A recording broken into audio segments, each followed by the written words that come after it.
چاہیے کہ یہ عید کا دن جو کل کا آنے والا ہے ہمیں کیسے گزارنا ہے۔ اور مومن کسی بھی کام کو کرتے وقت ایک ہی زاویہ سامنے رکھتا ہے کہ کائنات کی سب سے محبوب ہستی نے وہ دن کیسے گزارا تھا۔ کل کا دن بندہ مومن کا آغاز صبح کی نماز پہ ہوتا ہے۔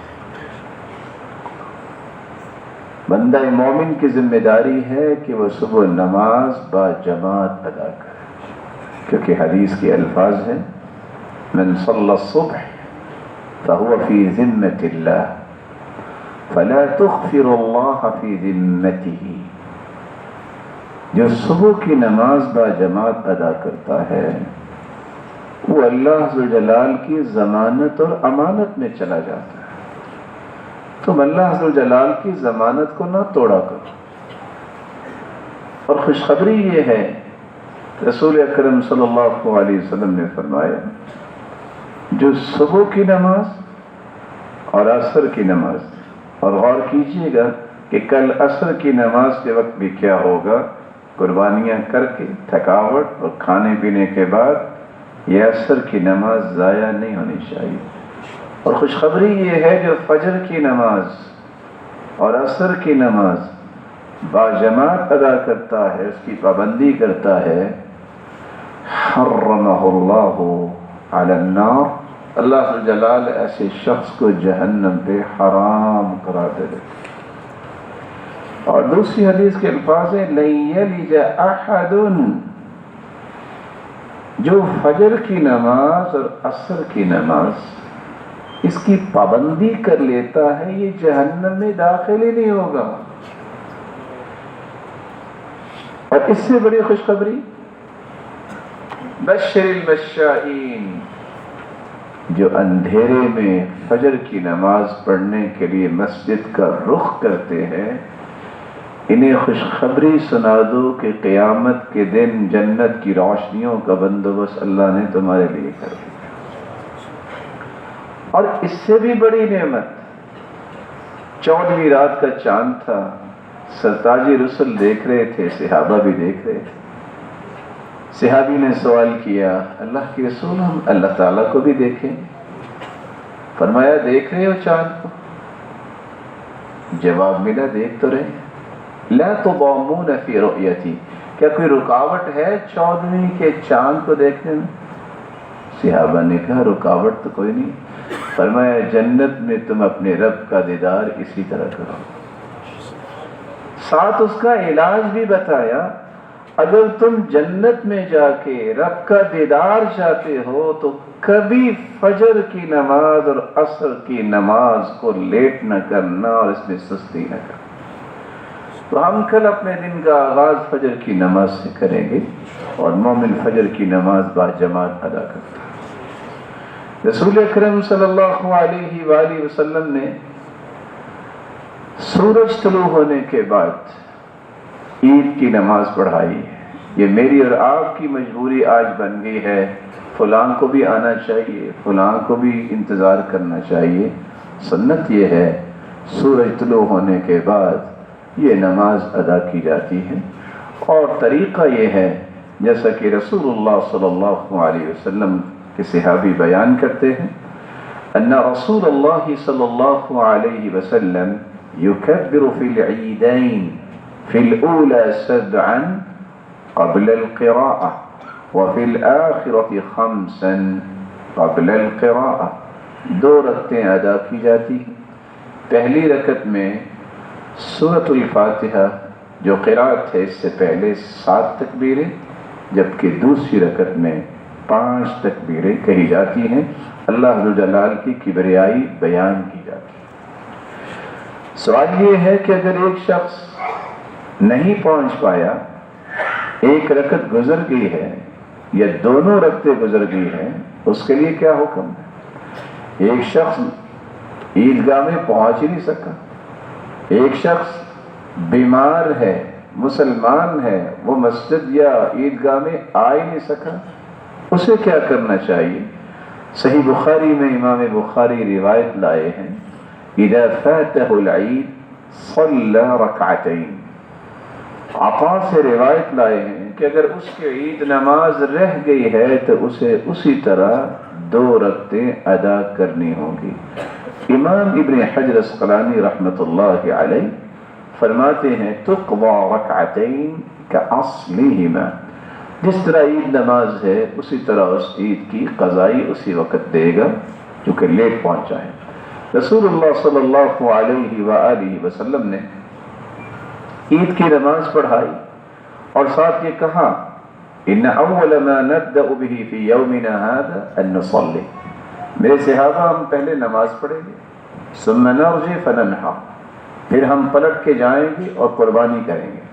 فمن فعل ذلك فقد اصاب سنتنا، جس نے پہلے نماز پڑھی پھر بعد میں قربانی کی اس نے سنت کے مطابق قربانی کی.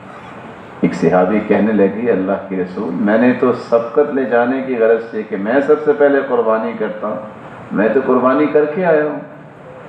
فرمایا انما هو لحم قدمه لأهلی، اس نے تو قربانی کا گوشت جو ہے جانور کا گوشت کھلایا ہے، قربانی تو عید کے بعد ہوتی ہے. تو نماز پڑھنے کے بعد سورج نکلنے کے بعد ہمیں 2 رکعتیں پڑھنی ہیں. 2 رکعتیں پڑھنے کے بعد سنت یہ ہے رسول اکرم صلی اللہ علیہ وآلہ وسلم کی کہ جب آپ عید پڑھنے جائیں تو آپ کو راستہ تبدیل کر کے جانا ہے. جس راستے سے گئے ہیں واپسی میں اس راستے سے نہ جائیے بلکہ دوسرے راستے سے، تاکہ دونوں راستے قیامت کے دن آپ کے لیے گواہ بن جائیں. كان اذا خرج يوم العيد في طريق رجع في غيره، آپ صلی اللہ علیہ وسلم جب عید پڑھنے جاتے تو جس راستے میں جاتے واپسی پہ راستہ تبدیل کر کے آتے. آپ صلی اللہ علیہ وسلم کا ایک چوتھا عمل ہے جس کا ہمیں خیال کرنا ہے کہ آپ صلی اللہ علیہ وآلہ وسلم نے فرمایا، صحابیہ روایت کرتی ہیں امرنا رسول اللہ صلی اللہ علیہ وسلم ان نخرجهن في الفطر والاضحى العواتق والحيض وذوات الخدور. عورتوں کو بھی عیدگاہ میں لانے کا حکم دیا گیا، خواہ وہ جوان ہیں، خواہ وہ ایسے ایام میں ہیں کہ نماز نہیں پڑھ سکتی، یا ایسی اور بچیاں ہیں. کیوں؟ 3 کام کرنے کے لیے لیشہدن دعوت المسلمین، وہ بھی مسلمانوں کی دعا میں شامل ہوں. لیشہدن برکت ذلک اليوم وطہرت، جس برکت کو اللہ نے اتارنا ہے وہ بھی اس میں سے حصہ لے لیں. اور کتنے لوگوں کو اللہ جلال معاف کریں گے، پاک کریں گے. تو یہ حصہ مردوں کے لیے ہی نہیں عورتوں کو بھی اس میں حصے دار بنانا چاہیے. ایک 5واں عمل جو ایک کرنے والا ہے کہ جب عید کی نماز پڑھ لیں تو کان اصحاب رسول اللہ صلی اللہ علیہ وسلم، اللہ کے رسول صلی اللہ علیہ وسلم کے صحابہ اذا التقوا یوم العید، عید کے دن جب ملاقات کرتے تو ایک دوسرے کو ان الفاظ سے مبارکباد دیتے، تقبل اللہ منا ومنک، اللہ جلال ہماری قربانیاں اور ہماری خوشیاں اور عبادت بھی قبول فرمائے اور آپ کی بھی عبادت کو قبول فرمائے. رسول اکرم صلی اللہ علیہ وآلہ وسلم نے ایک 6واں عمل بھی بتایا ہے اور عمل کر کے دکھایا. کان رسول اللہ صلی اللہ علیہ وسلم لا يصلي قبل العيد شيئا فإذا رجع إلى منزله صلى ركعتين. آپ چونکہ میدان میں نکل کے نماز پڑھتے تو عید نماز سے پہلے کوئی بھی رکعتیں نہ پڑھتے، لیکن جب آپ عید پڑھ کر گھر واپس جاتے تو 2 رکعتیں ادا کیا کرتے. یہ اس وقت ہے جب کسی میدان میں نکل کے عید پڑھی جائے، لیکن اگر کسی مسجد میں بندوبست کیا گیا ہے تو ظاہر ہے مسجد میں آنے والے کی ذمہ داری یہ ہے، جیسا کہ صحیح بخاری کی روایت ہے اذا دخل احدكم المسجد فلا يجلس حتى يصلي ركعتين، جب تم میں سے کوئی شخص مسجد میں آئے تو اس وقت تک نہ بیٹھے جب تک 2 رکعتیں ادا نہ کر لے۔ لیکن بات یاد رہنی چاہیے کہ یہ تحیۃ المسجد، مسجد کی سلامی، جب سورج کی ٹکیاں نکل رہی ہو، جب بالکل سر پہ ہو یا غروب ہو رہی ہو، اس وقت کوئی نماز نہیں ہوتی۔ اس بات کا خیال رکھنا ضروری ہے۔ رسول اللہ صلی اللہ علیہ وآلہ وسلم کے اس چھٹے عمل کے ساتھ ایک تنبیہ بہت ضروری ہے۔ اگر ان چیزوں کا ہم خیال نہیں کرتے جو کرنے والا ہے، اور ہم رات کو بھی اس لیے لیٹ سوتے ہیں کہ میرے کپڑے پریس ہونے والے ہیں، اور صبح بھی اسی نشے میں کہ میں کیسے فخر کر سکتا ہوں، میرا کیسے نام پیدا ہو سکتا ہے، نماز بھی گزر جائے اور پھر فجر کی نماز بھی باجماعت نہ پڑھ سکے، اور پھر ان سنتوں کا اسے پتہ نہ ہو، تو ایسے محترم بھائی کو یاد رہنا چاہیے عید اچھا لباس پہننے کا نام نہیں ہے۔ لیس العید لمن لبس الجدید، عید اس کی نہیں ہے جو نیا لباس پہنتا ہے۔ انما العید لمن خاف الوعید، اصل عید تو وہ ہے جس کے دل میں اللہ کا خوف اور اللہ کی محبت آ جائے کہ میرے رب کا حکم ہے اور اس کے رسول کی سنت ہے، میں نے اس کو پورا کرنا۔ عید اس شخص کی نہیں ہے جو اپنا لاؤ لشکر لے کے آتا ہے، عید تو اس شخص کی ہے جس کے دل میں قیامت کا خوف آ جاتا ہے۔ اس لیے سیدنا حسن بصری رحمۃ اللہ علیہ فرمایا کرتے تھے کہ مومن کی 5 عیدیں ہیں، اس اعتبار سے کہ خوشی ہے، ہر وہ دن اس کا عید ہے جس دن میں اس کے نامہ اعمال میں کوئی گناہ نہ لکھا جائے، یہ اس کے عید کا دن۔ ہر وہ دن اس کا عید کا دن ہے جس دن وہ دنیا سے جائے تو ایمان کے ساتھ جائے، اس سے بڑی اس کے لیے کوئی عید نہیں ہے۔ ہر وہ عید اس کے لیے عید ہوگی، اصل عید جو پل صراط سے بالکل بغیر کسی پریشانی کے گزر جائے گا، اصل عید تو وہ ہوگی۔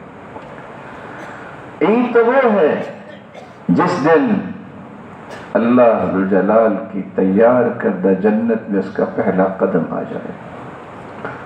اور 5ویں عید خوشی جو ہے وہ اس کے لیے وہ ہے جس دن وہ اپنے خالق و مالک کا دیدار کر لے گا۔ یہ دنیا کی عیدیں جو 2 ہیں، ان دونوں میں بھی یہی فکر جب ہو کہ اصل خوشیاں مجھے کب ملیں گی، تو پھر اس کا ہر دن عید بن سکتا ہے، خوشیوں سے لبریز ہو سکتا ہے۔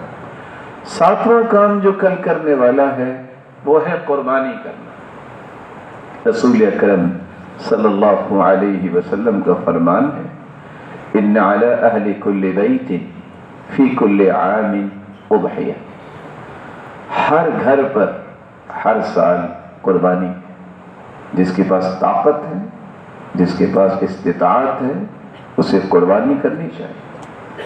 بلکہ آپ نے فرمایا من کان له سعة فلم يضحي فلا يقربن مصلانا، جس کے پاس طاقت ہے پھر بھی قربانی نہیں کرتا، اس کو چاہیے کہ وہ عیدگاہ بھی نہ آئے۔ تو قربانی یہ اللہ ذوالجلال کی رضا کے لیے اور اللہ ذوالجلال کی محبت حاصل کرنے کے لیے ان جانوروں میں سے کسی جانور کو ذبح کرنا ہے جن جانوروں کا شریعت نے حکم دیا ہے۔ لیکن یہ یاد رہنا چاہیے کہ یہ قربانی ابراہیم علیہ السلام کی سنت ہے، اور بعد والوں کے لیے بھی اللہ نے اسے باقی رکھا۔ وَتَرَكْنَا عَلَيْهِ فِي الْآخِرِينَ، ہم نے اس قربانی کو بعد والوں کے لیے بھی باقی رکھا ہے۔ یہ اللہ ذوالجلال کے شعائر میں سے ہے، نشانیوں میں سے ہے، اور اللہ ذوالجلال نے اس کا باقاعدہ حکم دیا ہے، فَصَلِّ لِرَبِّكَ وَانْحَرْ، عید نماز بھی پڑھو، قربانی بھی کرو۔ تو قربانی کرنا اللہ ذوالجلال کے حکم کی تعمیل بھی ہے، بلکہ آپ صلی اللہ علیہ وآلہ وسلم نے اسی قربانی کی وجہ سے اس دن کو عظیم دن قرار دیا ہے، کیونکہ اس میں جانیں اللہ ذوالجلال کے لیے پیش کی جاتی ہے۔